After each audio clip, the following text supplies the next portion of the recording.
En el nombre del Padre, del Hijo, del Espíritu Santo. Amén. Ven, Espíritu Santo, y llena los corazones de tus fieles, y enciende en ellos el fuego de tu amor. Envía tu Espíritu Creador, y se renovará la faz de la tierra. Estamos estudiando el Catecismo de la Iglesia Católica, su segunda parte, la celebración del misterio cristiano, segunda sesión, los 7 sacramentos de la Iglesia. Capítulo primero, los sacramentos de la iniciación cristiana. Artículo tercero, el sacramento de la Eucaristía.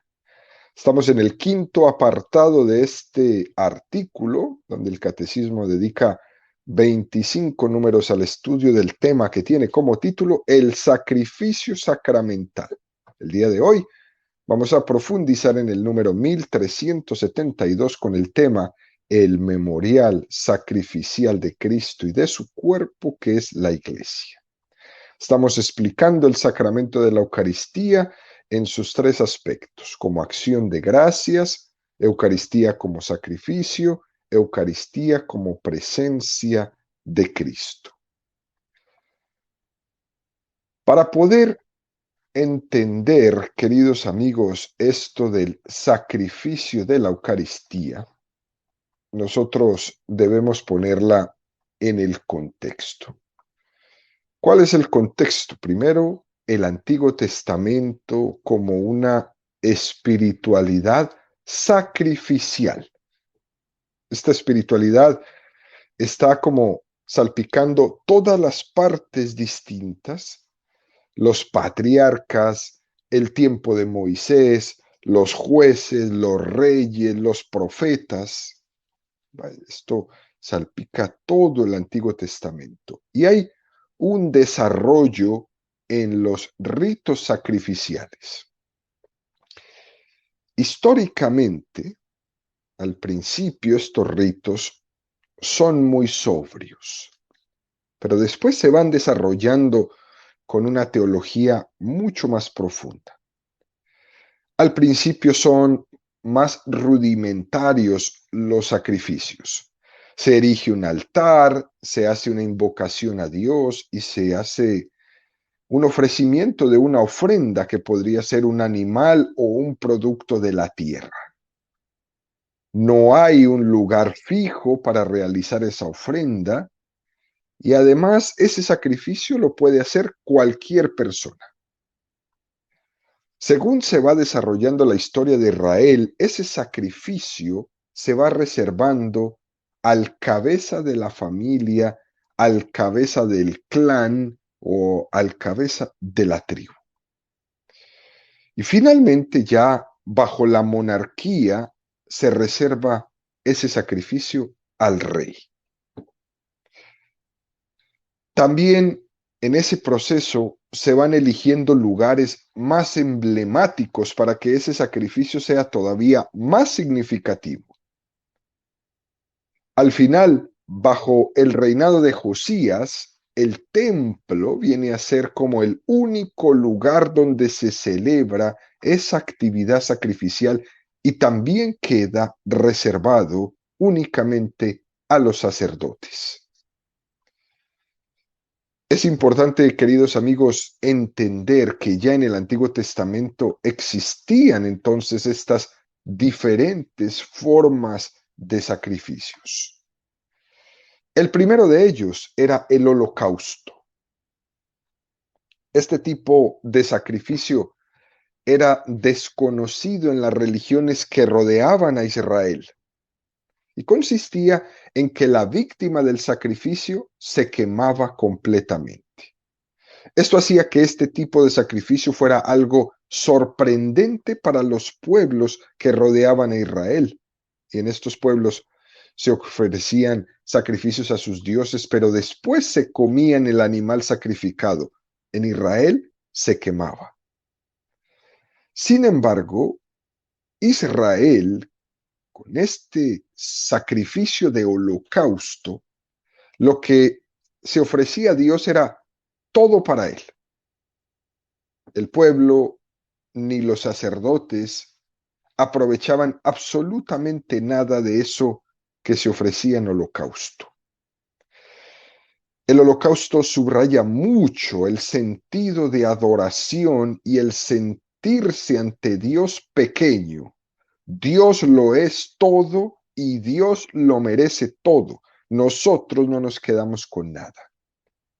Eso es lo que se subraya en el holocausto en el pueblo de Israel y por eso sorprendía tanto a los otros pueblos donde era la gente la que se quedaba o se comía todo lo que se ofrecía. En este tipo de sacrificio hizo que Israel cayera en cuenta de la grandiosidad de Dios, que frente a Dios el hombre no es nada y que la única manera de adorar a Dios es desde un espíritu de humildad y de sentirse nada ante Él. Muy hermoso este concepto del holocausto. También estaba el sacrificio de la comida sagrada. En este tipo de sacrificio, el fiel come y bebe delante de Yahvé. Se hace la ofrenda del sacrificio a Dios, pero se pretende subrayar otra cosa, que no es contraria al holocausto, sino que es complementaria. En el caso de la comida sagrada, se subraya la intimidad ante Dios. Ese Dios que me invita a su mesa. Qué cosa más hermosa. Esas ofrendas que hemos ofrecido a Yahvé son de Dios. Y que si nos atrevemos a comer de esas ofrendas que ya son de Yahvé, el israelita es invitado por Dios a participar de esa mesa. Y se subraya muchísimo la intimidad, esa intimidad que encontraron en la alianza del Sinaí. Éxodo 24, 4, 8. Entonces escribió Moisés todas las palabras de Yahvé, y levantándose de mañana, alzó al pie del monte un altar, y 12 estelas por las 12 tribus de Israel. Luego mandó a algunos jóvenes de los israelitas que ofreciesen holocaustos e inmolaran novillos como sacrificios de comunión para Yahvé. Tomó Moisés la mitad de la sangre y la echó en vasijas. La otra mitad la derramó sobre el altar. Tomó después el libro de la alianza y lo leyó ante el pueblo, que respondió: obedeceremos y haremos todo cuanto ha dicho Yahvé. Entonces tomó Moisés la sangre, roció con ella al pueblo y dijo: esta es la sangre de la alianza que Yahvé ha hecho con vosotros, según todas estas palabras. Es un texto muy precioso. Se ofrecen holocaustos, se inmolan novillos como sacrificios de comunión para Yahvé. También estaba el sacrificio expiatorio. Este tipo de sacrificio subraya esa dimensión de eso que es ofrecido. Eso es ofrecido para expiación, para perdón, como una ofrenda que nos está sustituyendo y nos está representando. Se está subrayando la purificación nuestra de nuestros pecados, y esa ofrenda representa la compunción, el arrepentimiento del hombre contrito y humillado en frente de Dios. Lo importante de todo esto es que caigamos en cuenta que es progresivo el desarrollo de la revelación de la Sagrada Escritura, que hay una purificación del pueblo de Israel para que profundicemos en el sacrificio espiritual y para que nos quedemos fuera de esa materialidad ritual del sacrificio para entrar en profundidad en su significado. ¿Por qué?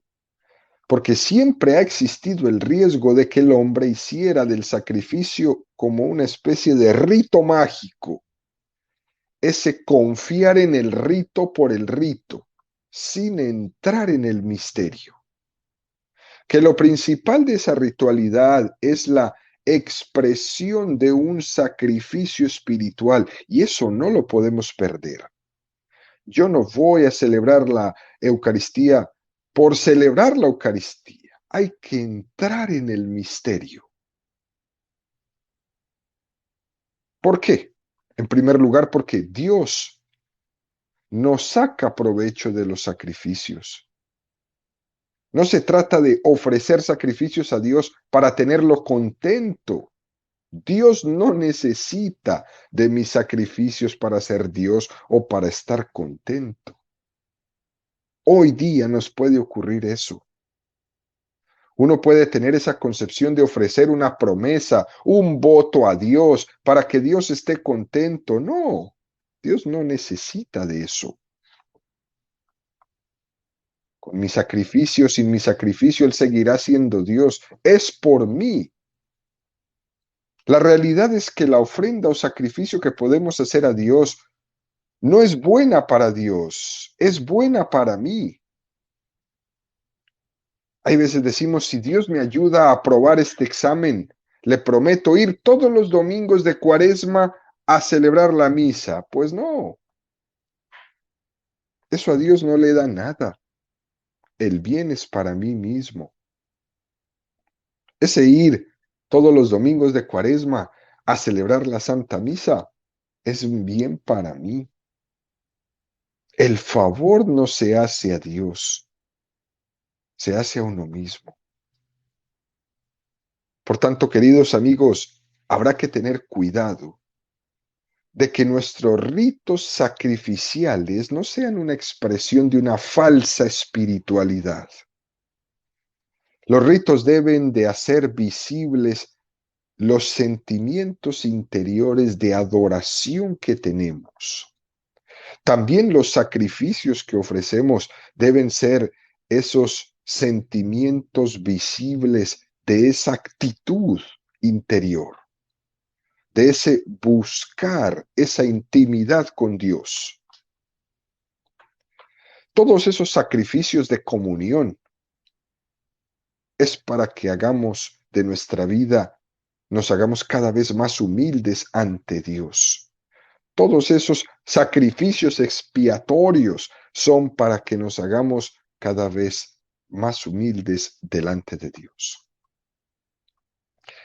Resumiendo un poco, Dios rechazó las víctimas humanas y aceptó los sacrificios de animales y otros sacrificios, pero con la condición de que esos dones, animales o frutos de la tierra, fueran ofrecidos con la intención de que representaran plenamente al hombre, que el hombre se sacrificara a sí mismo en esas ofrendas.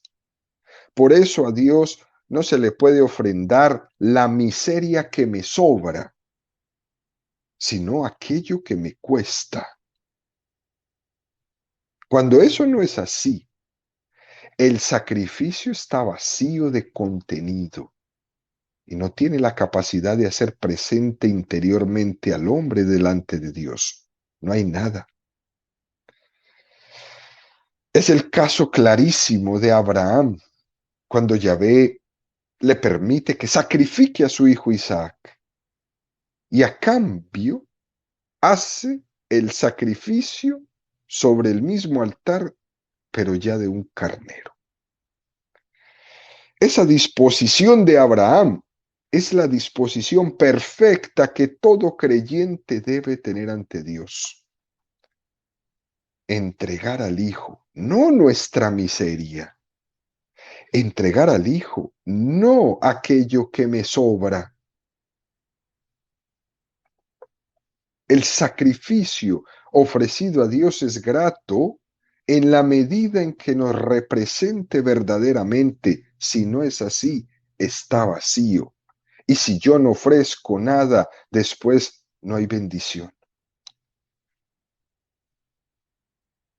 Hay una primacía hacia una religiosidad interior frente a la tendencia a apegarse al rito, descuidando, queridos amigos, lo que eso significa.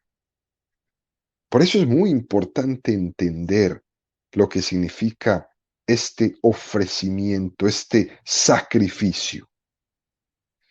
Los profetas estuvieron dando toques continuamente. Ellos no condenaron los sacrificios, pero sí que condenaban como hipócritas esos gestos vanos, esa religiosidad ligada solamente a ritos por ritos que no expresaban la ofrenda de la persona. Se mandaban a sacrificar novillos y animales y frutos de la tierra, pero no iba la persona ahí, no cambiaban su corazón, seguía el mismo odio, el mismo egoísmo, la misma soberbia, la misma lujuria, aunque se sacrificaran muchísimos novillos. Los profetas querían que el hombre aprendiera a ofrecer su alma a través de esos sacrificios que hacían. Y ellos denunciaban y denunciaban esto. Poco a poco, esta denuncia de los profetas confluye en Jesucristo. Y la cima de esa religiosidad interior que estuvieron predicando una y otra vez los profetas es Jesucristo en ese cántico del siervo de Yahvé que encontramos en Isaías 53. Se nos presenta aquel siervo de Yahvé que hace un sacrificio de expiación ofreciéndose a sí mismo como expiación. En toda, en todo este canto es una profecía de Jesucristo. Y ese canto es la cumbre del Antiguo Testamento. Isaías 53, 2, 11. Creció como un retoño delante de él, como raíz de tierra árida. No tenía apariencia ni presencia. Le vimos y no tenía aspecto que pudiésemos estimar. Despreciable y deshecho de hombres, varón de dolores y sabedor de dolencias, como uno ante quien se oculta el rostro, despreciable, y no le tuvimos en cuenta. Y con todo eran nuestras dolencias las que él llevaba, nuestros dolores los que soportaba. Nosotros le tuvimos por azotado, herido de Dios y humillado. Él ha sido herido por nuestras rebeldías, molido por nuestras culpas. Él soportó el castigo que nos trae la paz, y con sus cadenas hemos sido curados. Todos nosotros, como ovejas, erramos. Cada uno marchó por su camino, y Yahvé descargó sobre ella culpa de todos nosotros. Fue oprimido, y él se humilló, y no abrió la boca. Como un cordero al degüello era llevado, y como oveja ante los que trasquilan está muda. Tampoco él abrió la boca. Tras arresto y juicio fue arrebatado. Y de sus contemporáneos, ¿quién se preocupa? Fue arrancado de la tierra de los vivos. Por las rebeldías de su pueblo ha sido herido. Y se puso su sepultura entre los malvados y con los ricos su tumba, por más que no hizo atropello ni hubo engaño en su boca. Mas plugo a Yahvé quebrantarle condolencias. Si se da a sí mismo una expiación, verá descendencia, alargará sus días, y lo que plazca a Yahvé se cumplirá por su mano. Por las fatigas de su alma verá luz, se saciará. Por su conocimiento justificará mi siervo a muchos, y las culpas de ellos él soportará. A punto de comenzar la Semana Santa, sería importante reflexionar en nuestra vida alrededor de este cántico del siervo de Yahvé, la imagen culmen del Antiguo Testamento, Jesucristo. Otra imagen del Antiguo Testamento que se nos presenta es la del macho cabrío emisario.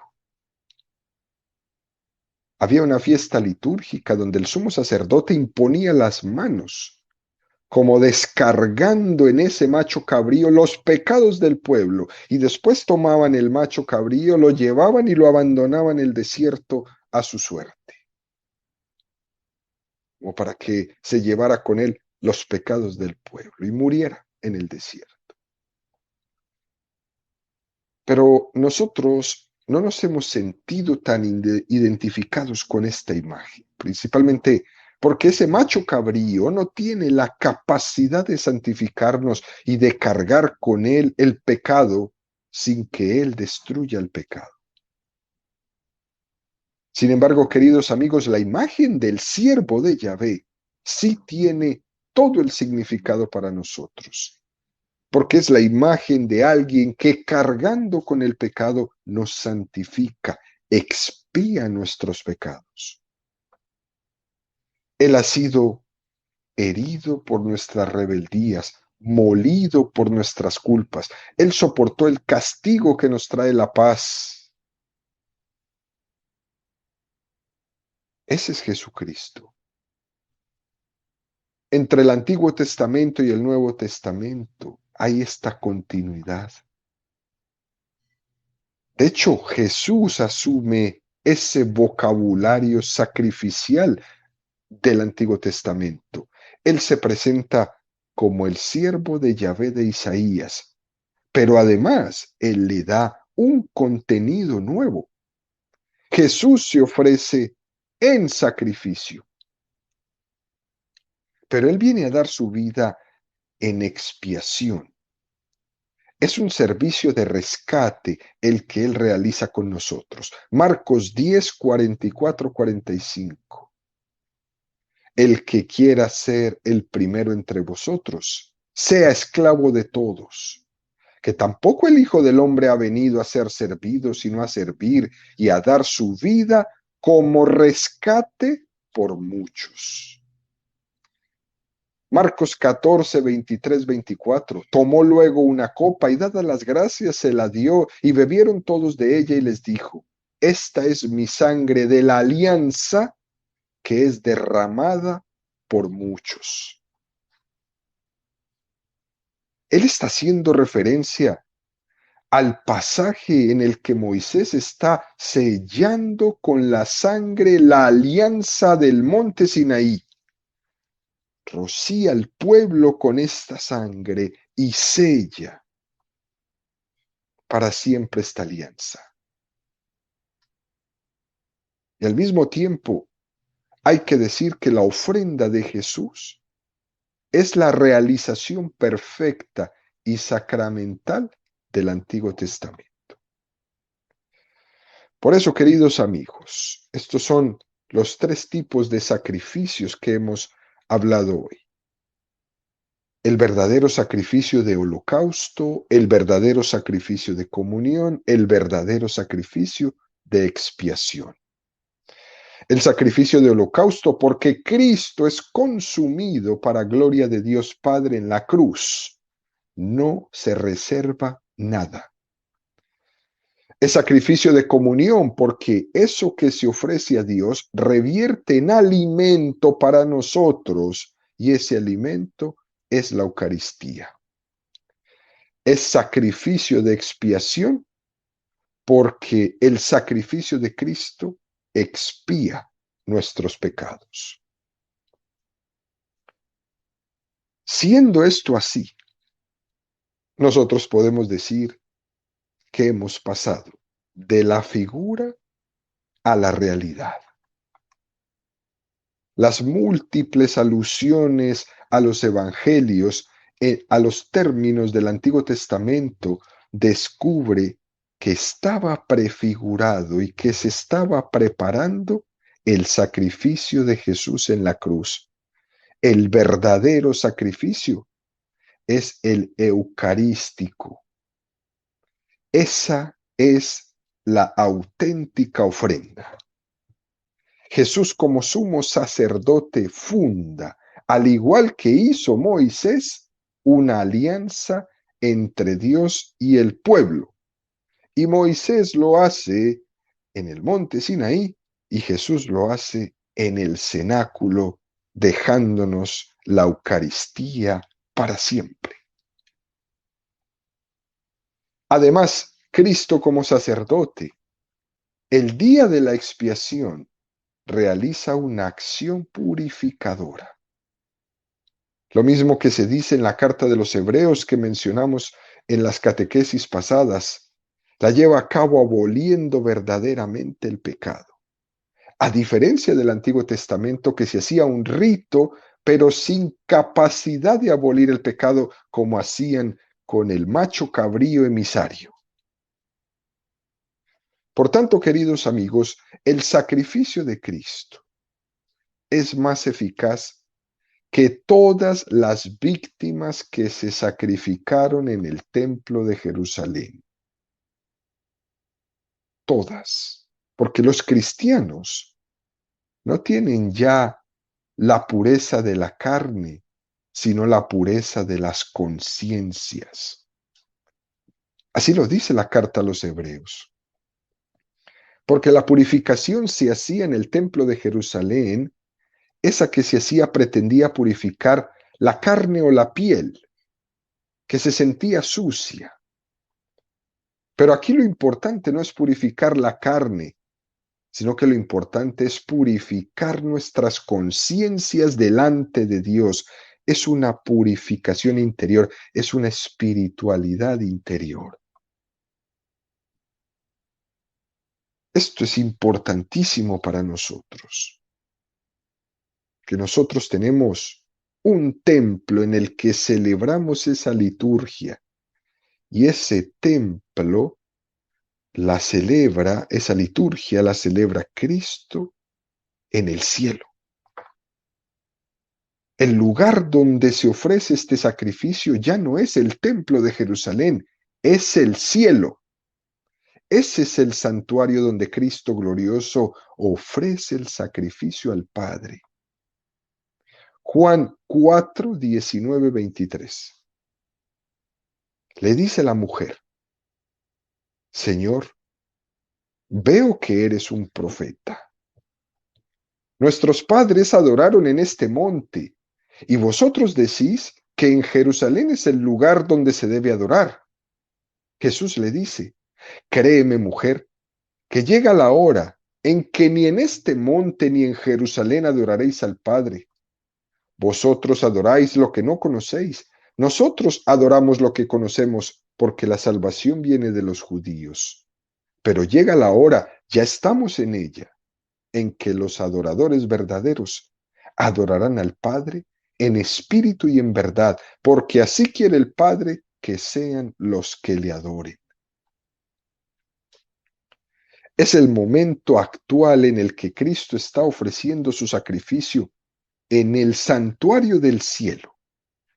Y cuando nosotros celebramos la Eucaristía, estamos trayendo, haciendo sacramentalmente presente lo que está siendo ofrecido en el santuario del cielo a Dios Padre. Este sacrificio es el verdadero. Y todo lo anterior en el Antiguo Testamento era una sombra de lo que estaba por llegar. En la liturgia que se nos dice en el Apocalipsis, se da plenamente este sentido de esta espiritualidad sacrificial a la que nos estamos refiriendo. Nosotros también estamos llamados a participar de lo que es la ofrenda del sacrificio de la cabeza que es Cristo. Y todo esto que hemos comentado, queridos amigos, confluye con el número 1372 del Catecismo que dice: San Agustín ha resumido admirablemente esta doctrina que nos impulsa a una participación cada vez más completa del sacrificio de nuestro Redentor que celebramos en la Eucaristía. Y dice San Agustín en su libro De Civitate Dei, la ciudad de Dios, un libro que les impulsamos a que cada uno pueda leer, dice San Agustín: esta ciudad plenamente rescatada, es decir, la asamblea y la sociedad de los santos, es ofrecida a Dios como un sacrificio universal por el sumo sacerdote, que bajo la forma de esclavo llegó a ofrecerse por nosotros en su pasión, para hacer de nosotros el cuerpo de una tan gran cabeza. Tal es el sacrificio de los cristianos. Siendo muchos, no formamos más que un solo cuerpo en Cristo. Y este sacrificio, la Iglesia no cesa de reproducirlo en el sacramento del altar, bien conocido de los fieles, donde se muestra que en lo que ella ofrece, se ofrece a sí misma. Se subraya esa gran unión entre la cabeza y su cuerpo. Siendo muchos, no formamos más que un solo cuerpo. La ofrenda de la cabeza es también la ofrenda del cuerpo, y la ofrenda del cuerpo no tendría ningún valor si no estuviera en sintonía con la ofrenda de la cabeza. Lo que sí que nos damos cuenta, queridos amigos, es que la cabeza es la que da sintonía al cuerpo y la que hace que confluyan sus obras y sus acciones. Y nuestra cabeza es Cristo. Por eso, resumiendo, en el Nuevo Testamento encontramos toda esta especie de aplicaciones espirituales a la vida cristiana y apostólica de lo que hemos dicho que fueron los sacrificios en el Antiguo Testamento. Los creyentes, estimulados por el Espíritu que nos anima y en comunión vital con el Señor, formamos un sacerdocio santo a fin de ofrecer sacrificios agradables a Dios. Y todo esto nos tiene que cambiar la perspectiva de nuestra vida, ofrecer sacrificios agradables a Dios. A veces podemos hacer de nuestra vida una continua queja, un continuo lamento por todo lo que puede suponer nuestra vida, incluso, como lo rezamos, un valle de lágrimas, una vida que parece que lleva con ella una insatisfacción continua. Y frente a esa tentación de una continua queja, nosotros los cristianos católicos estamos llamados a responder haciendo de todas las situaciones de nuestra vida un sacrificio de agradable valor a Dios Padre. Y la forma de hacer esto, queridos amigos, es unirnos a Cristo en la Eucaristía diciéndole: por Cristo, con Él y en Él. Que no desaprovechemos ningún acontecimiento de nuestra vida, todas las situaciones, buenas y malas, para que nuestra ofrenda sea llevado al altar y nuestra vida sea eucaristizada. Que entendamos que nada ocurre en nuestra vida sin sentido, que todo tiene un sentido, pero cuando está unido a la pasión de Cristo en la ofrenda del sacrificio de la Eucaristía. Es decir, que en nuestra vida todo parta de la Eucaristía y todo termine en la Eucaristía. Que sea la Eucaristía nuestra fuente y nuestro fin. Que combatamos con la Eucaristía toda tentación a la desesperanza. Que nuestra vida está llamada a ser un sacrificio espiritual que se eleve siempre como una ofrenda de buen olor de Cristo, porque está unida a su sacrificio. Este regalo y poder hacer esto nos lo dio el bautismo, que nos permite ser actores de nuestra salvación, haciendo ofrenda de nuestra vida junto a la pasión de Cristo.